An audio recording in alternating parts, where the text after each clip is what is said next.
So let's get the fan hooked in.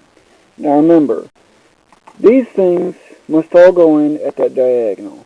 But what I wanted to note, you see this silvery stuff? That's the thermal paste, or thermal grease. It's got many different names.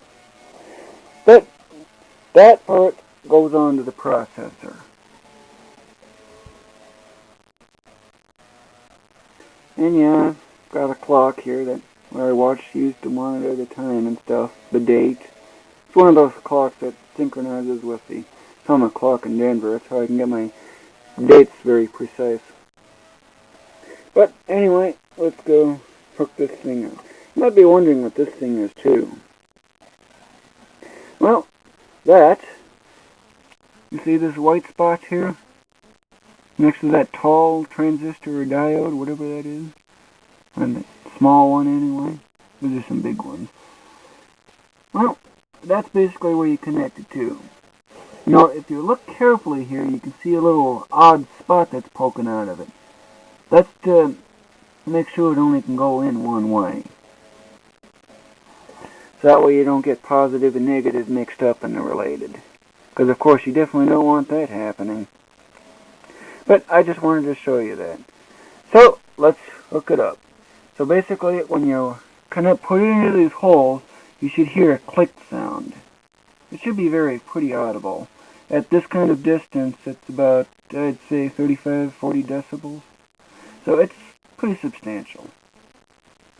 Well, it looks like it encountered a problem. Well, more of a question on something that I'm uncertain of. So basically, I need to walk through it. So, it's like this thing has two fans, right? You got this big one here, and you got this little tiny one over here. Which is which? Well, the answer came from checking the box. The small one is the intake, which means the air is coming this way. Okay? And then it goes out through here. That's okay. Not a problem there. The problem I'm having is, for this fan here, what direction should it go? Should I have it this way? Should I have it this way? Or any of those other two possibilities? So that's what I'm trying to work out. So I'm trying to look at the physics behind it and figure out what the best way of doing it is. As I'm seeing it, if I have the fan blows this way, then it's possibly going to move some of the air away from this fan. If I put the fan toward this direction, toward the big fan, then I think it might disrupt the airflow somewhere here. So I'm not sure exactly in that case. If I do it this way, well, that part I'm not too sure on. The same thing with having it go this way. I can't tell what would be the best. So I have to look at it and try to figure out what the best route might be. So that's just one thing you may encounter. But of course it may be different with your system if you're building one using the tips off of this video. But you just have to watch over things. Just think of the physics and how things will work. And that's basically the one technique you can use. If still in doubt, ask on forums or something using another computer, of course. You can't use this computer because, well, it's non-operational at the moment. It doesn't even have power hooked up. We'll get to the power quite a bit later. It's one of the last things we do. Okay? Man, that one took quite a while, but I finally solved the problem. And it was hinted at right here on the box. Yep, it was explaining how the airflow works, and this became my solution. So now, you might be wondering what this little plug thing is for, coming from this fan that I've now completely seated in. Well, you see this little white spot here? It can only go in one way. So all you gotta do is line it up for the pins, and push gently. See? And now it's connected. Except it won't get any power because there's no power supply or any of that other stuff. But remember, power is the last thing we'll do. So, let's start hooking up some of the other components. Let's see. This yellow stuff here looks kind of interesting. Well, that's the memory. Memory, hmm? Well, remember this? Well, let's start installing it.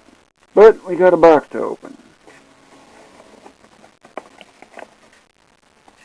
Okay, so this box opens in a different way than I thought. But this is memory. Or at least, from what you can kind of tell right now. So I need to open this box.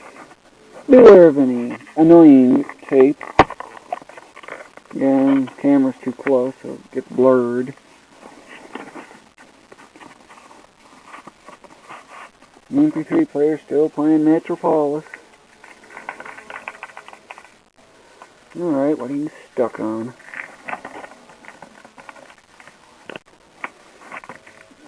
Thank you. Get that stubborn box out of here. Okay. This is memory. Or at least it's got the heat sink on it, so that helps keep it cooler. But this is what memory looks like. And if you were to look closely, see how the left side here? Well, let me set this down so I can show you better.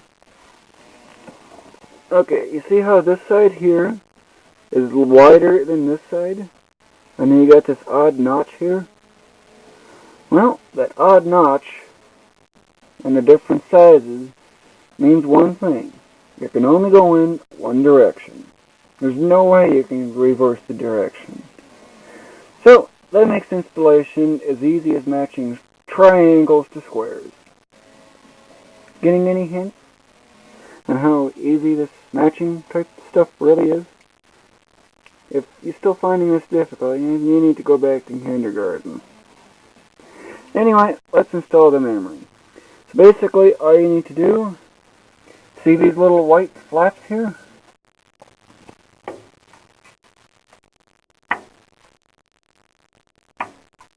You just unlatch them like that. It doesn't take much force. It seems like my MP3 player's batteries just died. After all, that's a sign that I gotta go charge it in. But, since it died, I now no longer need the speakers. Turn them off. Anyway, back to what I was doing. So, now that we got that in there, let's insert the memory. This is easy. Unless you have to go back to kindergarten.